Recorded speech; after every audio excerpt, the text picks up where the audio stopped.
Thank you. I am so inspired. This is cool, really cool, and thank you, Ryan and Orson. I'm just like, ready to go. And thank you to Bonnie for asking me. She gave me an assignment, and also regards to the community organizer I'm filling in for, right? From Brooklyn, who's gonna make it. So I'm really grateful. And after this lunch, so I don't have a song or anything like to keep us moving, but 20 minutes I'll do my best. I'm trying something new and I wrote out a bunch of notes, but I want to start off sharing something that I shared with actually Edwige this morning. My friend Zainab, she's one of my friends and my collaborators, shared with me a couple of weeks ago that one of the lessons for her of this month, the holy month of Ramadan, during which most of my observant Muslim friends fast from dawn until dusk, was patience. And I have not been feeling patient at all. I've been feeling anxious. I've been feeling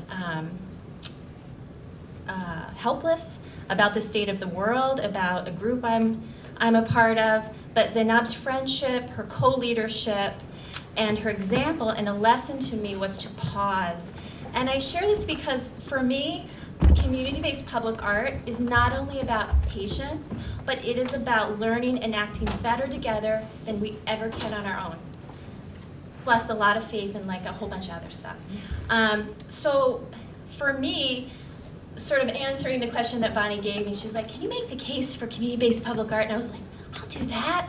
But I really think it's a question, it comes back to the question, this is the Uber question, what can we create together that we cannot create on our own?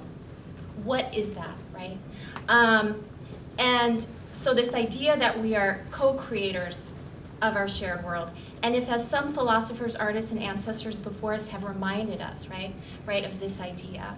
And so the question that I'm asking myself all the time in my practice is also, what are we co-creating? So here, I don't think, the mayor's not here anymore, but some other folks are. Okay, good. So this is a little girl, Zoe, age 4. I just want to tell you really briefly that I've been working in public art for a while, but I've never gotten a % for public art grant. My mentors are from Detroit and Boston, and I applied for 1% for public art grant. Is Julie Horn still here? No. And dude, I did not get it. I worked so hard. This other guy got it who did this like huge steel globe. The artist might be here, it's interesting, but I was like, oh, okay. Maybe not the place for me because I'm interested in co-creation and collaborative processes. For this project, this is Pattern. It's a public art project in Lewiston, Maine that I did with a bunch of folks at Sandcastle Preschool. And this school provides early childhood education and clinical services to children with special needs, but it also creates this really beautiful diversity of children who aren't identified as special needs. And what we did is we utilized part of a grant from the Kellogg Foundation, Orson, back to people interested in your work that aren't necessarily from the arts community, a grant for building healthy communities. We utilized, the school moved to a new location and I got a gig helping them pick out their new paint colors. And we were scrappy and we were resourceful, and then we were able to land a small one-time grant through the Maine Arts Commission through the Harry Faust Fund. And so there's public art inside and outside of the building, and it was all co-authored, co-designed by the community. These are clay tiles created by the children, and they're imprinted with seeds and grasses and things that are growing on the outside of the building. So we also had on the outside of the building a public art component that was things that grew. Lots of other stuff going on, lots of translations.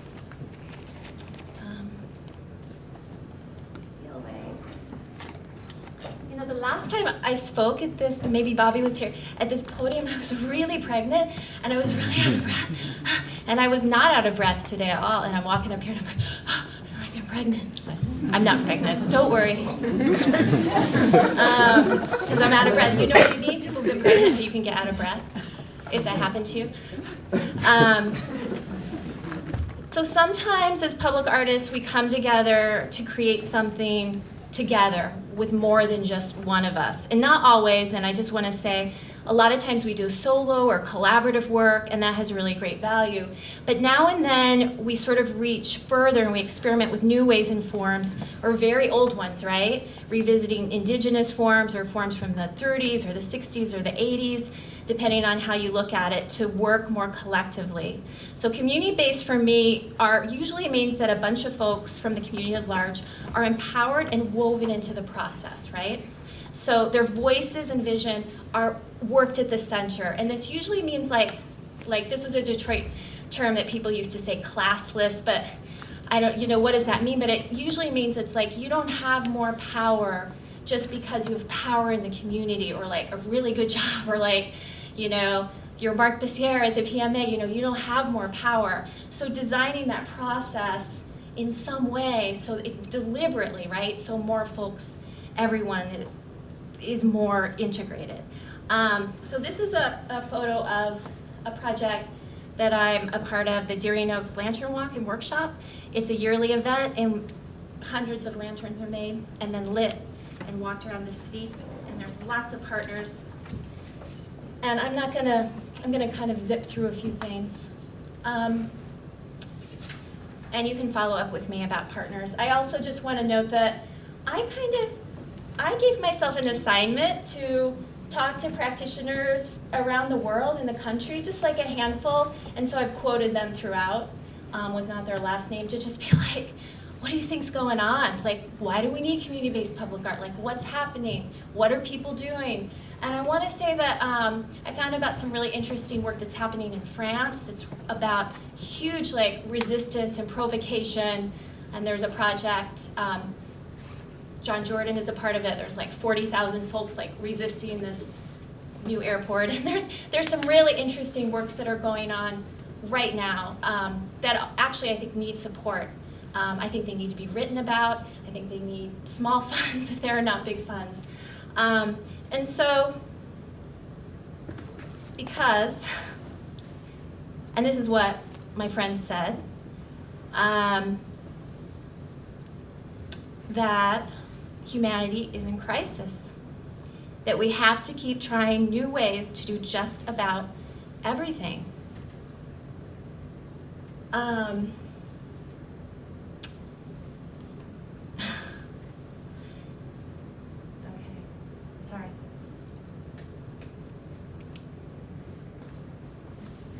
To drink from plastic bottles usually, but I'm okay. All right.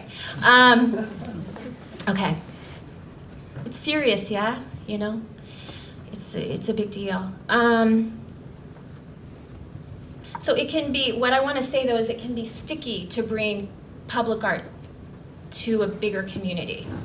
So I was just really so excited about and wow, hearing about the Portland public art process, and I was like.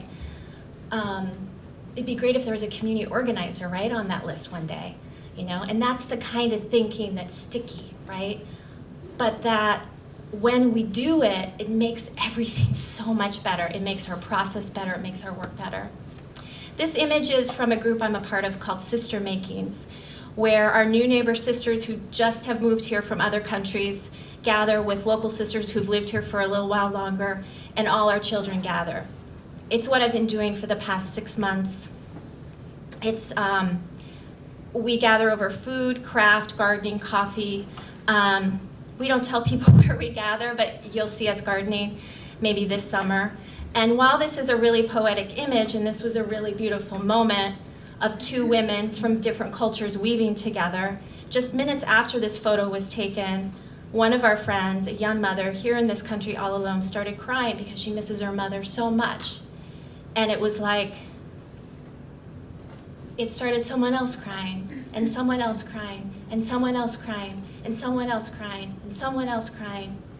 And for me, that's community-based public art. My friend Jean Haviz says, I believe today we need value systems based on empathy. She goes on to say, because consumerist, capitalist, utilitarian corporate worldviews are filled with agendas, and we are not making it. We are not thriving. There is no scope for allowing things to emerge and to have genuine dialogue. Hence, public art can really offer this channel. And Shelley, one of my mentors, reminds us that we have the ability, if we work it, right, to respond.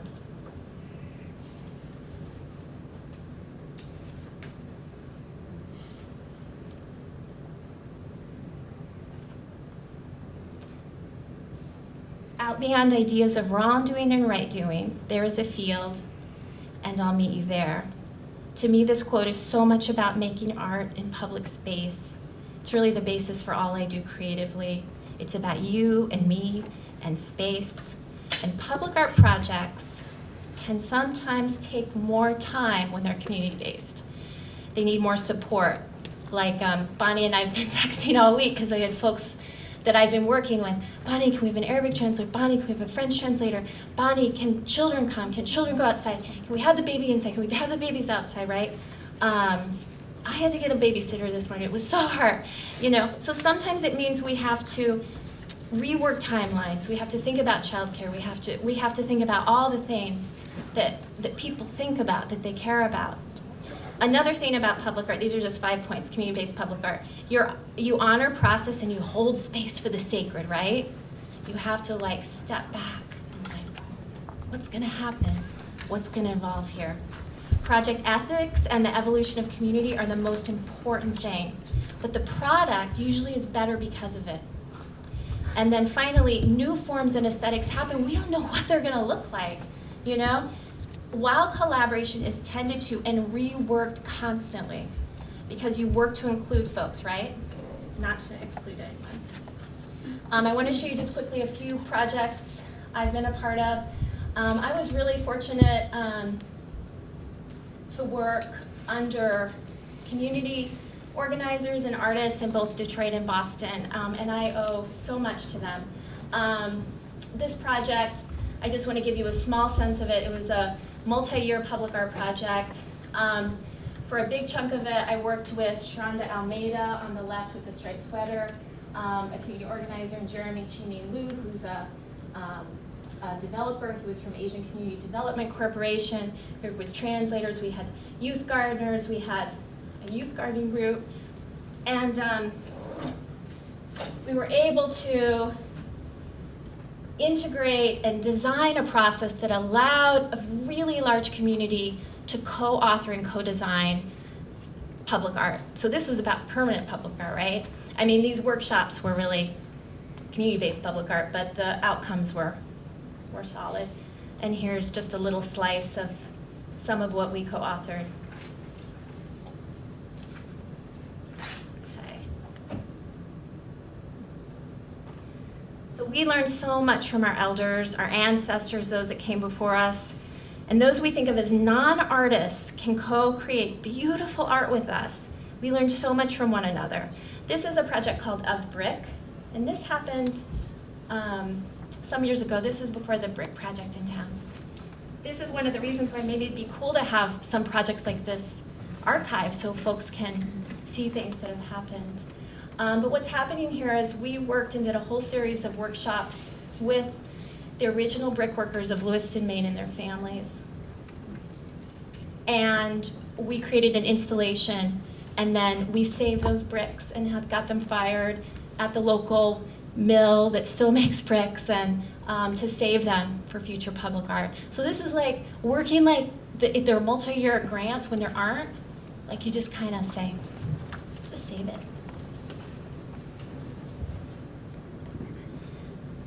The forms of community-based public art and public art can be simple. And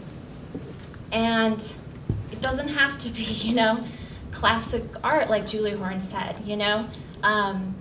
Maybe it's time to revamp that a little bit, because it's like, ooh, I was like, what could I do? What could I do? I should apply for one of those grants again. You know, it can be bread. Community-based art making can happen over gathering and gardening and coffee and laughing and crying.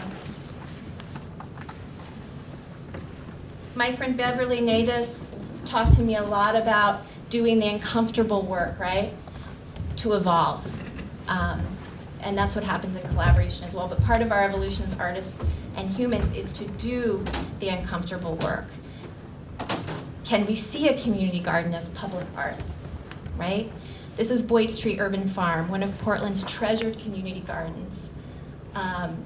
One of the sites where I'm doing public art right now, and I really encourage you, if you're Portland-based, to go there. It's really a special and really cool place.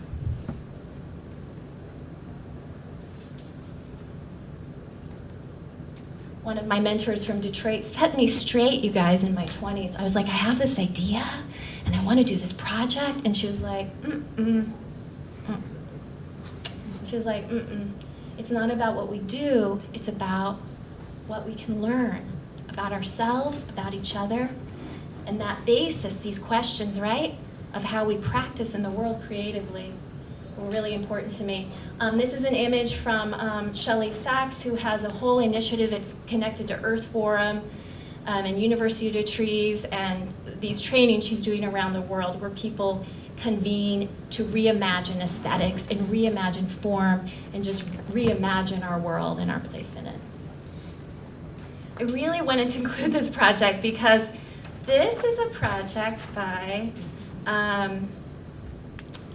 Setu Jones. I don't know if you guys know Setu. He came to Maine maybe 7 years ago, and I got to work with him in Lewiston. But this is a multi-year project, right, in Minneapolis, funded by public art money, and where incredible things happened over food, right?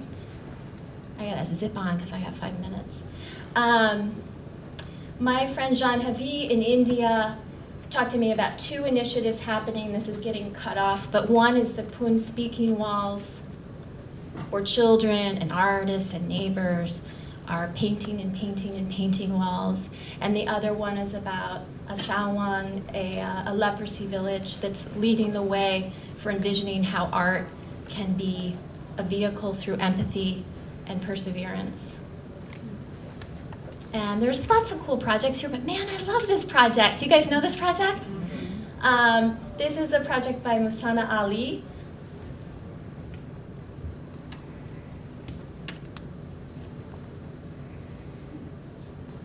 So I had a studio briefly near this site when she was working on this project, and I saw this table out, and like people would sit down, and kids, did anybody go work on it here? No, like at the, did you? Yeah, would go, were you part of the team? I was a neighbor. Oh, cool. People would sit down. You remember? I was like, what's going on here? I was like, there's no signs, you know? Because I'm always like really into signs. And then I paid attention and paid attention. I was like, patience, watch, you know? And it was so beautiful. It was so beautiful to watch this evolve. She's actually an artist who's based in Pennsylvania and Senegal. And her goal for the project was to unite the human family. So I'm going to end with this.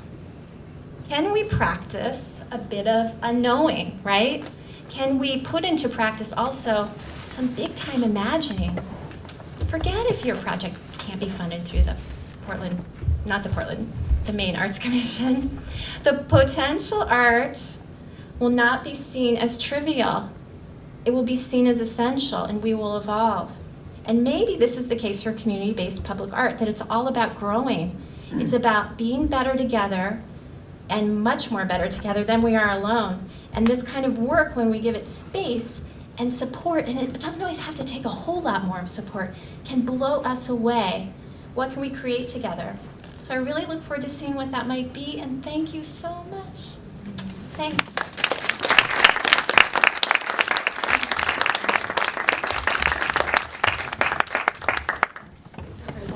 So I do want to open it up for a couple of questions, but I also just wanted to say, with your last words, that something just happened that I didn't even anticipate, which is that we're both learning together about resources like the Maine Percent for Art and unlearning those traditional systems of how things get done in our communities. So I'm really grateful for your words, and I'm really appreciative of your insights in this community in particular. So let's take a couple questions, and then we'll just go have some lunch together. I didn't start weeping. Okay, question in the back. Yeah, hey. Oh, hello. So when you are, can you talk to us about how you prep to co-create with people? Wow, what a great question. The question is, how do you prep to co-create? Oh my God. Okay, I'm just gonna just go for it. Yeah.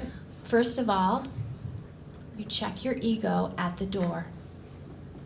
And you remember that if you check your ego at the door, you're gonna be liberated, first of all. But it's hard, right? Because that's how we get here. Second thing is you pull from the best practices of education, I think, and activism and organizing and facilitating and, so that's why often having a community organizer in your group, and you gotta learn some new skills, and those kind of classes and colleges and workshops are about sometimes, learning some new skills. And what else? How else do you prep for it? The last thing I'll say is you take a lot of time thinking about it, and you don't come up with it all on your own. You ask a lot of other folks. So a really great example is the sister making group that I'm in right now. We've just asked, we have now, our whole leadership structure is changing because it needed to not be hierarchical, and we needed to design it so that more people could contribute. I bet other people have thoughts about that question too. It's that's a big one. Yeah. Yeah, hi. Anne-Marie. I was wondering if you can talk a little bit about your collaborative projects in communities, primarily the New Mainer communities, Mm-hmm. and how do you determine, or how do you make the work meaningful for them and not just have fishbowl effect, not have the project be a fishbowl effect, where it's more of you inserting yourself and the project on them? I know that's central to your work, so I'm just wondering if you can talk about that. Well, That out a little more. yeah, a couple things come to mind. One is just seeing oneself and seeing myself as an artist as part of a team.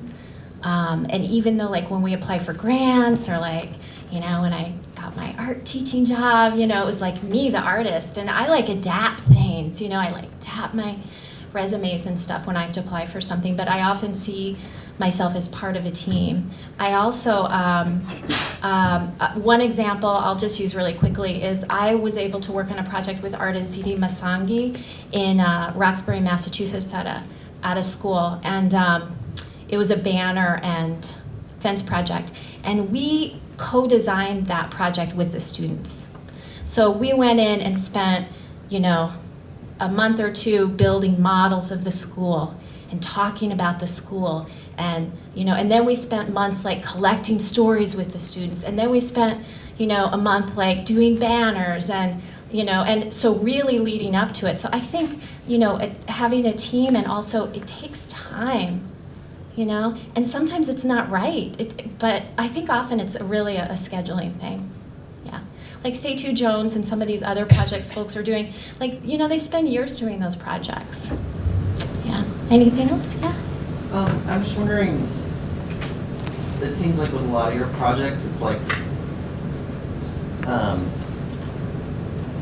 kind of refusing the traditional ways that art is made. And I'm just wondering how you get yourself in that mental space where you aren't calling back to the standard examples that we have. Bobby, I've always worked that way.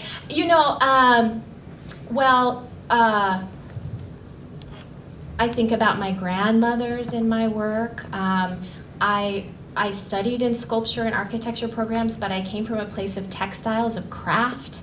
And so I think I think I work hard to liberate myself from whatever definition someone else might be saying that art is. Does that answer your question?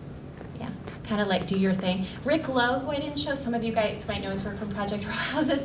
I was having a breakdown a couple years ago because I'm a mother artist now, and I left my academic job, and I was I had this conversation with him, and he said, "You know the words," and I was like, "What?" He said, "Claim it.